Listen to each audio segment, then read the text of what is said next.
They connect with the theoretical way. They connect with the that failed. You get the motherfucking point. What's Gucci, guys? So today's topic is gonna be a controversial one. We're gonna talk about virginity. And by virginity, I mean Enneagram 5, okay? Avarice doesn't just mean greed. Imagining your neighborhood fat kid who doesn't want to share his cookies. That's not really what it means. It's not really as much greed as it is retention. It's about keeping what you already have, right? Rather than acquiring more. Now, the trap of this type would be observation. And that's kind of the vicious cycle here, because the geekism of Enneagram 5 is what leads it to this trap. Type that's so oriented towards, again, learning, acquiring knowledge, analyzing things, understanding things in depth, and spending a lot of time in their head in that detached sphere. They're not really engaging in reality. They're not engaging in the concrete world. So much time spent on circle jerking, they don't get to apply their knowledge, they don't even get to apply themselves to reality. So at worst case scenario, imagine a basement dwelling geek with autism that really doesn't do anything with his life, completely detached and didn't shower for at least 2 weeks. Now the fixation would be stinginess. Now obviously we know that being anonymous and their privacy is also something that the Enneagram 5 really desires, and those things are very important to this type. It allows the 5 core to analyze the world from distance. Now, those kind of behaviors will lead to isolation, often appearing as quite cold and detached from other people. All Enneagram 5s are docile and very passive people. So this circle jerk idea of this alpha male Chadwick non-autist 5 core is really a fragment of imagination. You being 5A3 doesn't mean you're less of a nerd or less of a virgin. Their docility, their passivity is really the consequence of this very observational lifestyle. A type that can be very consumed by the world of theories. Let's break down the subtypes and see what we have.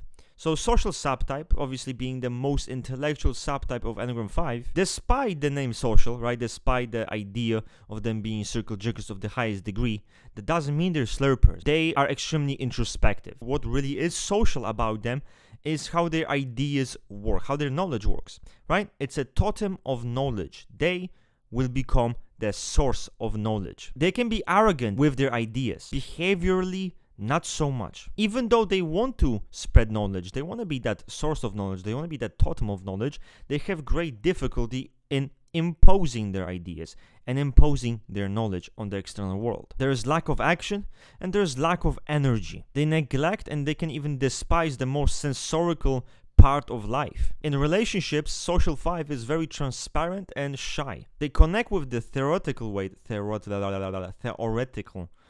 They connect with the that failed. You get the motherfucking point. From sensorical detachment and rationalization. This subtype might be confused for social 6 and social 7. Now, sexual subtype, aka the stalker, it's the most emotionally ambivalent subtype. Despite being distant, quite dry and cold, just like all the other subtypes externally, they have internalized desire for intensity.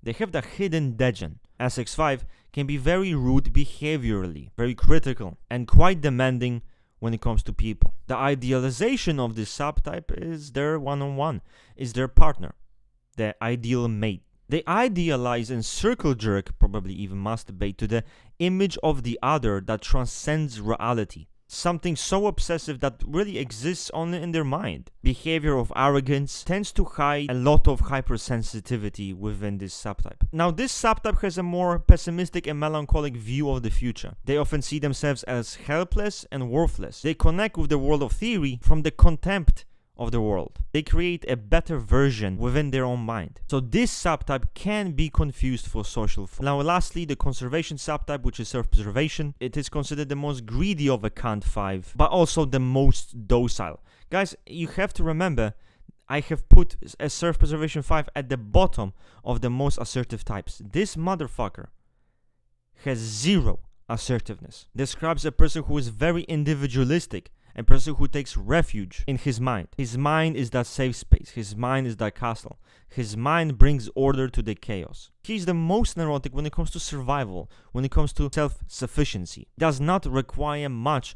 It is a true minimalist. They can communicate without the anxiety present of the other subtypes. This subtype has a very large emotional void, so their minimalization and their isolation reflects their own inferiority. Now, they connect with the world from mental isolation and detachment from the world. This type can be confused for SP9. So basically, all you have to do is pay attention with how the individual deals with their knowledge. The social 5 wants to spread their knowledge, wants to share their knowledge, but they have difficulty doing it. They're disconnected from the environment, from the sensorical environment. Now, the social 5 expresses their knowledge in a more skittish and arrogant fashion. They can be harsh and hypercritical, but the most internally frustrated.